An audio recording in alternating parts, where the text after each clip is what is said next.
네, 정치 현장에서 한 걸음 떨어져 보다 객관적이고 분석적인 시선으로 정치권의 쟁점을 들여다봅니다. 정치외전 홍익표 전 더불어민주당 의원, 조혜진 전 국민의힘 의원 두 분 나오셨습니다. 어서 오십시오. 안녕하십니까? 네, 반갑습니다. 네, 내일 본회의를 앞두고 정치권의 긴장감이 고조되고 있는 상황인데요.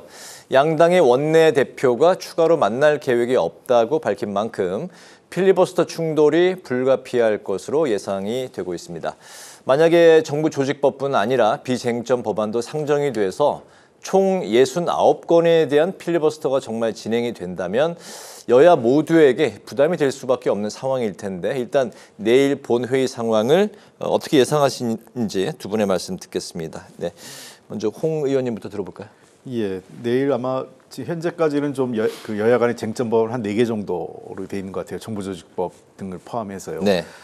그런데 그 4개뿐만 아니라 왜냐하면 지금 현재 필리버스터를 할 경우에 24시간이 지나면 국회 5분의 3의 동의에 의해서 필리버스터를 종료시킬 수 있습니다. 그러다 보니까 대략 한 24시간이 지난 그 시점에서 민주당에 의해서 그 필리버스터가 종료되다 보니까 국민의 입장에서는 그러니까 그 쟁점이 되는 4개 이외에도 전체 현재 그 법사위를 통과해서 본회의에 상정 예상되는 법안이 총 69개인데 69개 전체를 대상으로 뭐 비쟁점 법안임에도 불구하고 다 필리버스터를 하겠다. 그러니까 아마 그 최대한 필리버스터 시간을 벌겠다 이렇게 되는 겁니다. 그러면 이제 최장 69박 70일 또는 뭐 만약에 하루 이틀 더 늘어진다면 뭐 그 이상의 날짜가 아마 필리버스터의 법안 통과에 올해 연말까지면 쭉 그냥 이어질 수 있죠. 그러다 보면 사실상 국감도 그렇고 여러 가지 예산안 심의도 그렇고 이런 것이 정상적으로 진행되어 굉장히 어려운 상황이 처리될 수 있기 때문에 국감에도 영향을 미칠 수가 있군요. 예, 그렇습니다. 왜냐하면 본회의는 만약에 그렇게 되면 본회의 그 국감 상황에서도 그 만약에 그 69개에 대한 전체가 걸린다면 본회의 상황에서 한쪽이 필리버스터 진행돼야 되니까요. 그런 측면에서 여러 가지 부작용을 국회 정상적인 정기국회 운영에 지장을 초래할 수 있기 때문에 그렇게 될 건가에 대한 약간의 의구심도 있습니다. 그 안에 여야 원내대표들 간에 뭔가 그 협의가 이루어질 가능성도 배제할 수 없다 이렇게 보입니다. 여야 원내대표 간의 극적인 어떤 뭐 협의가 이루어질 수도 있다. 일단 내일 필리버스터 가능성이 상당히 높은 상황인데 실제 69건의 필리버스터가 다 진행이 되기에는 국민의힘의 어떤 뭐 좀 인적인 여러 가지 좀 부담이 많이 들 수밖에 없어서 이건 좀 이렇게 불가능한 게 아니냐 그런 얘기도 나오는데 어쨌든 내일 본회의부터 좀 어떻게 바라보시는지 말씀 들어볼까요? 그거는 예를 들면 한 번에 한 3분 정도씩 나눠서 하더라도 69건이면은 한 분이 한 2번 정도씩만 하면은 되는 거기 때문에 그 인력 차원의 문제는 별로 없지 않을까 싶어요. 그거보다는 오늘 내일 사이에라도 그 민주당이 우리 국민의힘에서 요구하는 대로 쟁점 법안들 합의가 되지 않은 법안들 처리하는 거는 조금 미루고 그 미쟁점 법안들, 비쟁 법안들 이런 거를 먼저 처리하는 동안에 이 쟁점 법안에 대해서 서로 다시 의견을 조율해 가지고 국민의힘의 의견을 좀 어느 정도 반영을 해서 다시 처리하자는 쪽으로 되면은 필리버스터가 내일 안 되고 그냥 미쟁점 그 민생법안 처리 쪽으로 갈 수 있는데 지금까지 민주당의 태도를 보면은 그렇게 기대가 되지는 않습니다. 그 가능성이 그렇게 있어 보이진 않고 내일 원래대로 민주당이 처리하려고 했던 그 4개 법안 처리하고 그 다음에 남은 65개 법안들을 어떻게 할 것인가를 놓고 민주당이 고민을 할 것 같아요.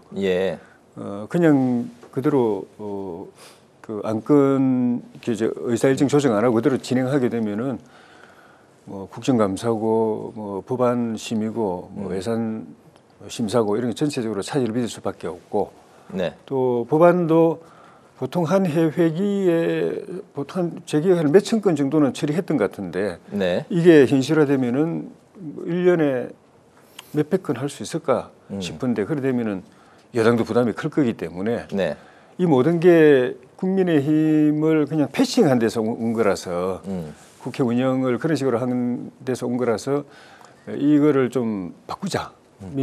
국민의힘하고 좀 대화하고 서로 소통하고 서로 타협해가면서 가자는 쪽으로 바뀌면은 네. 그런 필리버스터 가능성은 없겠지만은 계속 그 기조로 가면은 그런 일이 벌어질 수도 있을 것 같습니다. 네, 기조의 변화가 있을지 아무튼 초미의 관심사인데요. 지켜봐야 될 것 같고 어쨌든 최장 69일의 필리버스터 국민의힘이 이제 꺼내든 초강수 카드 이와 함께 28일에 서울 장외투쟁도 준비하고 있는 상황인데요. 이렇기 때문에 그 효과에 대해서 당 내에서도 회의적인 목소리도 함께 나오고 있습니다. 무한 필리버스터 장외투쟁 전략이 과연 중도층의 동조를 얻고 파급력의 효과가 있을지 어떻게 보십니까? 예, 이제 두 가지 좀 나눠봐야 되는데요. 지금 아마 그 국민의힘 지도부가 여러 가지 그 원내 의석의 한계 때문에 자기들이 가용할 수 있는 모든 수단을 해보겠다 해서 선택한 게 뭐랄까요, 무조건 묻지마 이제 필리버스터를 네. 택한 것 같습니다. 근데 필리버스터라는 것은 사실 본래 취지는 주요 쟁점 법안에 대해서 서로 견해가 다를 때 반대 의견을 예를 들면 다수 의석을 가진 교수단체는 다수 의석을 통해서 통과시키되 소수 정당의 반대 의견을 충분히 표현할 그 권한을 준다 이런 거기 때문에요. 이런 부분에 대해서 도리어 이런 방식보다는 저는 국민의힘이 현실적으로 한 3일이든 24시간 만에 끊지 말고 3일이나 얼마의 기간을 달라 이렇게 요구해서 네. 그 확보하는 게 더 현실적이지 않을까 이런 생각을 합니다. 왜냐하면 쟁점도 아닌 법안에 반대를 하는 것은 이 제도를 악용하는 것이고 자칫 정말 국민에게 필요한 법안이 통과 안 됐을 때 따르는 민생의 어떤 피해 또 국민적 고통을 감안하면 도리어 필리버스터로 인한 국가 경제나 국민적 피해가 있을 수 있다 이런 점을 고려해야 되지 않을까 생각을 하고요. 네. 그다음에 두 번째 장애투쟁 문제인데요. 장애투쟁의 시대는 좀 끝난 것 아닌가 싶습니다. 왜냐하면 장애투쟁은 물론 저희도 야당 때 했지만 네. 야당이 장애투쟁을 해서 그리 좋은 결과를 얻은 적은 제가 국회의원 한 2012년 이후에 별로 보지를 못했습니다. 네. 왜 그러냐면 과거 80년대, 90년대까지 그 야당이 장애 집회를 했던 가장 큰 이유는 언론 환경이 왜곡돼서 그러니까 소위 권위주의 정권 하에서 언론이 통제되거나 또는 언론의 자유가 막혀 있는 상황에서 보도가 제대로 안 되는 거죠. 즉 야당의 주장이 보도가 제대로 안 될 경우. 네. 그리고 두 번째는 지금처럼 인터넷 환경, SNS가 발달이 안 됐을 경우에 그 제한되는 건데 지금은 그야말로 개인 유튜버를 표현해서 모든 언론 매체가 지금 확장돼 있고 그 개인 유튜버까지요. 그다음에 두 번째는 언론의 자유가 그 모든 현재로서는 이재명 정부에서도 언론의 자유는 충분히 열려 있기 때문에 야당의 주장이 다 전달되고 있거든요. 그러니까 핵심은 어떤 메시지로 국민의 지지를 얻을 거냐. 그다음에 어떤 방식으로 국민의 그 합리적, 중도적 입장에 있는 국민들이 납득할 수 있는 메시지와 싸움을 해나갈 것이냐 이게 더 중요한 것 아닌가 생각을 합니다. 네, 어쨌든 이제 지금의 방식으로는 중도층의 동조를 얻기는 어려워 보인다라는. 지난번 대구 집회 같은 경우도 역시 국민의힘 지도부가 나름대로 노력은 했음에도 불구하고 다시 윤호개인 또 부정선거 이런 사실 비합리적인 비이성적인 주장들이 마구 제기됐거든요. 네. 그런 게 서울 집회라고 또 반복되지 않을 리 없고요. 그런 주장들은 도리어 그 국민의힘에 대한 중도층의 마음을 더 멀어지게 하는 그러한 결과를 초래할 것이다 이렇게 보입니다. 네, 국민의힘이 이제 필리버스터는 이제 하려면 이제 민주당과 좀 조율을 해서 단지 이제 며칠 동안 이렇게 시간을 얻어서 하거나 어쨌든 장외투쟁의 시대는 좀 이제 지나간 거 아니냐. 이제 SNS로도 충분히 홍보를 할 수 있는 그런 시대에 어쨌든 지금의 시간적인 타이밍도 좀 맞지 않지 않느냐. 결과적으로 중도층의 동력을 얻기는 좀 어렵지 않느냐. 그런 기조의 말씀이셨는데요. 어떤 생각이십니까? 장외투쟁이 옛날만큼의 의미를 가지는 않지만은 네. 장외투쟁은 그냥 그 정치가 있는 한은 계속 갈 거예요. 지금의 시기적으로는 적절하다고 보십니까? 미국도 그렇고 그거는 정치가 있는 한은 네. 주권자인 국민들이 자기 얼굴을 내놓고 현장에 나와가지고 살아있는 목소리로 이야기하는 것이 갖는 정치적 파워라는 건 그거는 없어지지 않는 거기 때문에 네. 그 중요도라든지 이런 부분에서 약간 변화는 있을 수가 있지만은 최후에는 결국은 주권자가 자기 발로 나와서 얼굴 내놓고 목소리 내는 것이 가장 정치에 미치는 영향은 크기 때문에 네. 그게 없어지지는 않는데 그거를 어떻게 효과적으로 할 것이냐는 게 이제 고민인 거죠. 그게 없어진다거나 그걸 안 한다는 그런 시대는 저는 오지 않을 거라고 생각이 들고 네. 그런 측면에서 우리 당이 고민하는 거는 어떻게 이것을 이제 성과 있게 할 것이냐라는 고민이죠. 정부 여당은 의석수로서는 이미 국민의힘을 완전히 이제 뭐 없는 존재로 취급하고 네. 그렇게 하고 있어서 그러면서 뭐 그냥 야당이 피해 입는 것까지는 우리 당이 피해자지 국민이 그걸 크게 걱정하지는 않는 것 같아요. 그러니까 민주주의를 걱정하는 분들은 그래도 야당이 살아 있어야지 이런 생각을 하지만은 네. 그거보다도 우리 당의 야당인 입장에서 더 절박한 거는 나라의 체제가 국회도 일당 독재로 완전히 무너져 버렸죠. 또 행정부도 장악돼 버렸죠. 이제 사법부까지 이재명 대통령 표현대로 네. 정치 권력 밑에 두려고 하는 민주주의, 의회주의, 법치주의가 다 무너지는 상황에서 이런 국가적 위기를 야당이 국민에게 제대로 이야기 안 하고 있다는 것이 문제인 것이고 네. 우리가 그렇게 그 여당이 그렇게 못하도록 하는 거는 결국은 그 두 가지밖에 없어요. 우리의 주장이 국민들의 지지를 받아가지고 지지율이 쫙 올라가든지 아니면은 장외에 나라 걱정하는 국민들이 모여가지고 이렇게 막 그 토하든지 그 두 개 정도가 여당이나 정부가 조금 부담스러워하는 수단 거지. 나머지는 국민의 의석 107석은 아예 그냥 뭐 그럴 때도 안 보잖아요. 네. 그렇기 때문에 우리 당에서는 두 가지를 고민하는 거죠. 한편에서는 우리의 이 그 주장을 국민들이 지지해가지고 정부 여당이 그걸 두려워하게 만드는 것. 또 하나는 밖에서 국민들이 모여가지고 나라 걱정하는 이야기를 이렇게 터뜨리게 만드는 것. 네. 현실적으로 그밖에 원래 107석을 존중했다면은 그런 거 신경 안 써도 되는 거죠. 그런데 지금은 그런 상황이 아니라서 불가피하게 그렇게 하는 것이고 다만 그것이 좀 전에 말씀드린 것처럼 어떻게 그 메시지가 나라에 갇힌 위기 그리고 그것을 어떻게 해결할 것인가에 대한 우리 당의 주장이 국민에게 그 공감을 얻어가지고 많은 사람들이 모여서 똑같은 그 목소리를 내고 네. 또 지지율로도 반영이 되고 하는 그거를 어떻게 할 것이냐가 우리 고민이고 그게 또 쉬운 일은 아니기 때문에 지도부가 고민하면서 하고 있는 것 같아요. 네, 소수 야당으로서 이제 할 수 있는 카드가 이제 거의 별로 이제 없기 때문에 불가피한 선택일 수 있다. 하지만 이제 또 국민의 역풍도 우려가 될 수 있는 상황인데 여당도 마찬가지로 역풍의 우려가 있을 수 있는 그런 이제 상황이 있는데 바로 이제 정청래 대표가 법사위에 조희대 대법원장 청문회 이제 지지 입장을 밝혔는데 어쨌든 조희대 청문회 입법부가 사법부의 수장을 불러서 청문회를 개최한다. 지난 이제 5월에는 불발이 된 그런 적이 있는데 조희대 회동설과 삼권 분립 위배 이거에 대해 이제 정면 돌파 입장을 밝힌 건데요. 어쨌든 이 조희대 청문회가 자칫 정치적인 이제 파장만 키우는 거 아니냐 뭐 이런 이제 우려의 목소리도 나오고 있습니다. 이 부분도 역시 좀 홍 의원님부터 들어봐야 될 것 같은데요. 네, 국회는 그 권한 헌법과 그 국회법의 절차에 따라 그 진행을 할 수 있습니다. 즉 정청래 당대표가 얘기한 것처럼 대통령을 탄핵할 수 있고 또 삼부 요인이라 하더라도 뭐 대법원장은 물론이고 헌법재판소장 주요 공직에 있는 대부분의 사람들을 증인감정법에 따라서 국회가 증인으로 채택할 수 있습니다. 네. 지금 이번에 그 대법원장 자체가 증인으로 채택된 것은 헌법과 국회법에 위배된 건 아닙니다.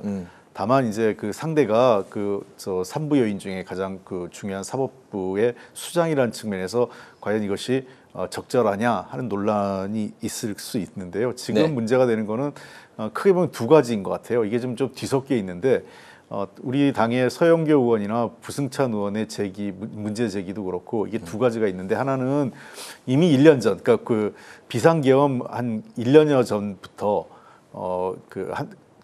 조희대 대법원장이 이재명 당시 당대표의 그 3심 판결이 대법원만 오면 그냥 우리가 처리하겠다 이런 네. 얘기를 하고 다녔다 공공연하게. 이게 이제 첫 번째 의혹이고 심지어 두 번째 의혹 제기된 것은 그것이 4월 그 탄핵이 이루어진 직후에 4월 초에 4월 7일로 지금 얘기를 하고 있는데 4월 7일에 한덕수 그 당시 권한대행을 포함해서 대법원장과 그 정상명 그 전 검찰총장 그 윤석열 대통령의 그 변호인이죠. 네. 특수관계인 김축식 씨 등이 뭐였던 것 아니냐 이런 의혹인데 후자에 대해서는 지금 현재 사실관계가 좀 불분명해진 것 같아요. 네. 이 문제에 대해서는 좀 파악을 해봐야 될 것 같긴 한데 어쨌든 청문회에서 민주당은 그러한 그 의혹들, 그러니까 소위 그 대법원장이 그런 정치적 부당한, 그러니까 판결 이전에 정치적인 판단을 했었느냐 여부. 그다음에 두 번째는 당시 5월달에 이재명 당 후보의 네. 판결이 이례적으로 빨리 일어난 건 사실이에요. 그러니까 동일한 사안에 대해서 그 조희대 대법원 체계에서 평균 91일 걸렸는데 네. 이것은 36일 만에 결론이 났었고 또 대선을 불과 1개월여밖에 남겨두지 않은 상황에서 유력 대선 후보의 사실 후보자 그 권리를, 그러니까 네. 대선 출마 권한을 제한할 수 있는 결정을 했다는 측면에서 사법권으로 입법권, 국민의 선출권, 그러니까 직접 투표로 뽑을 수 있는 대통령의 국민 주권을 훼손한 것 아니냐. 네. 이 부분에 대해서 아마 청문회가 주로 따져볼 내용이라고 생각됩니다. 네, 조희대 대법원장의 정치적 판단으로 대선 개입을 한 게 아니냐라는 의혹, 이 부분만은 좀 청문회에서 밝혀야 되는 게 아니냐.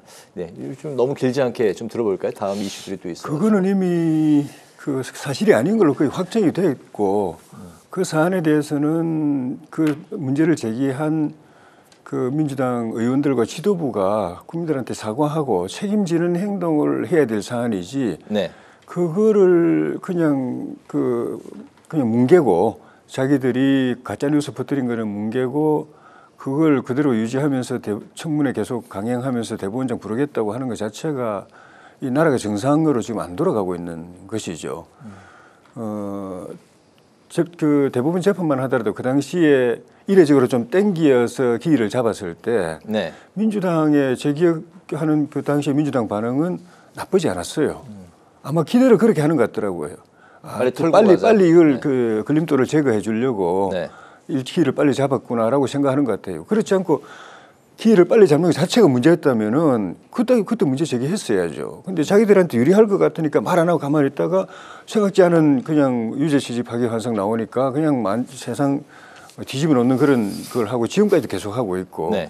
그거가 지금 전 문제라고 생각이 들고 정청래 대표가 지금 막말한 게 한두 건이 아니지만은 대법원장이 뭐라고 이런 거는 정말 이 의회주의, 민주주의, 법치주의의 기본 상식을 머리에 품고 있는 사람이라면은 할 수 없는 이야기인 거죠. 네. 거꾸로 저는 그 말 듣고 정청래 본인도 뭐 대통령이 뭐라고 다 국민들에 쫓아낸다 이런 이야기도 했지만 아니 이재명 대통령이 뭐라고 범법자 대통령이고 전과자 대통령이고 지금 저 재판 제대로 했으면 감옥에 있을 사람인데 대통령 지금 돼 있다 이렇게 말하면 뭐라고 할 거예요? 그게 무슨 대통령이라고 그렇게 말하면 뭐라고 할 거예요? 네. 저도 집권 여당 대표라면은 저런 식의 그냥 정말 이 말이 안 되는 이야기를 막말을 저렇게 하면 안 되죠. 알겠습니다. 뭐 반론이 나오실 수도 있을 타이밍인 것 같지만 그 시간 관계상 이 시간이 2개 남았는데 이제 각 한 1분 정도씩 들어볼 수 있는 시간밖에 안 남은 것 같습니다.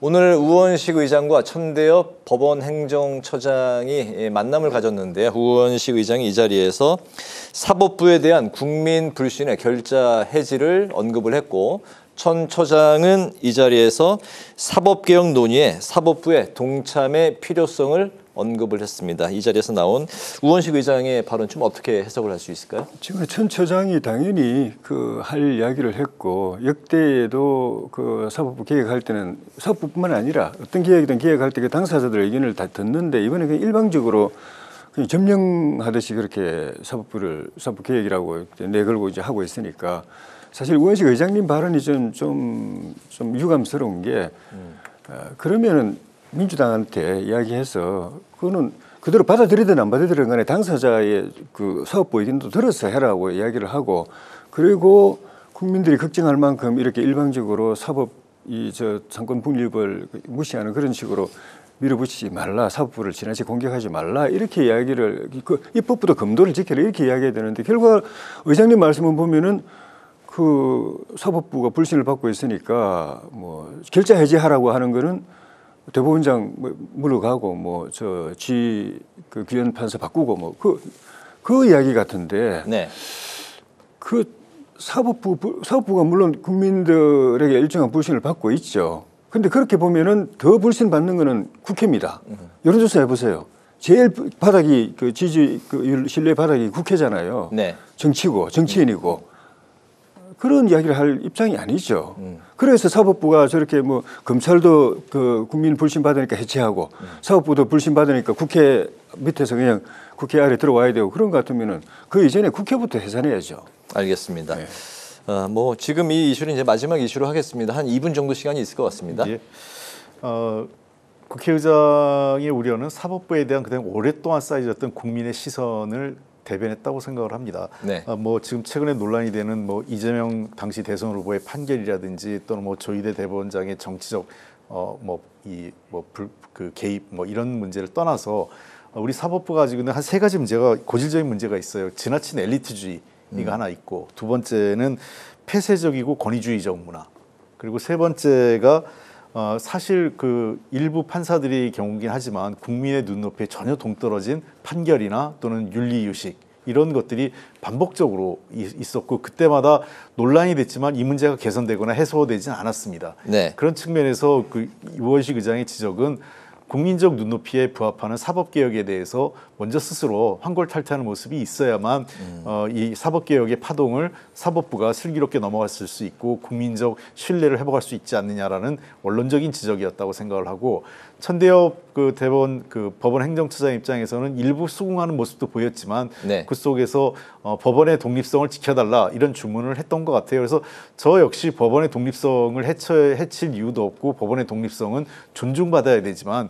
그것이 성역화되거나 절대시화될 이유는 아니다 이렇게 봅니다. 그런 측면에서 법원이 그 자신들의 권한과 권위를 존중받고 싶다면 그에 걸맞는 사전적인 본인들의 환골탈퇴할 수 있는 개혁적 자세, 그다음에 본인들의 어떤 그 희생이 먼저 선행돼야 되지 않나 생각됩니다. 알겠습니다. 이제 정치외전 마칠 시간인데 오늘은 본회의를 하루 앞두고 긴장감이 고조되고 있는 전국 상황을 중심으로 두 분의 말씀을 들었습니다. 지금까지 홍익표 전 더불어민주당 의원, 조혜진 전 국민의힘 의원 두 분과 함께했습니다. 오늘 말씀 잘 들었습니다. 감사합니다. 고맙습니다.